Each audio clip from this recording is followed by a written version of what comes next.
I'm the only one that you love. Life could be a dream, sweetheart. Hello, hello again. Shaboom, hello, we again. Oh, life could be a dream. If I could take you up in paradise, of course. If you would tell me I'm the only one that you love. Life could be a dream, sweetheart. Hello. There we go. Piston stop's still pretty clean. Not a whole lot going on. But said 130 something thousand miles. Last 6,000 are pretty much strictly track. Still see the cross hatching. Everything looks pretty clean in there.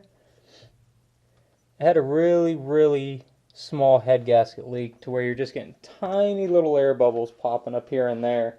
I mean, I think it's had that issue almost all season. It would just create an air pocket in the radiator. But I mean, it ran fine. So I didn't see any damage on the head gasket, head, or block. We're just going to clean everything up and then bolt it all back together. Try to make the last event of the year. I seriously can't get over how clean these valves are though. Like the stem and everything. 130 plus thousand miles. And this is what they look like.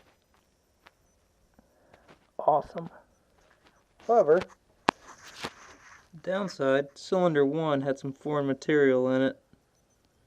Nothing crazy, but I mean, something, which is not good, but other than that, everything seems to be in great shape. About to throw her back on.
If you would tell me I'm the only one that you love, life could be a dream, sweetheart. Hello, hello again.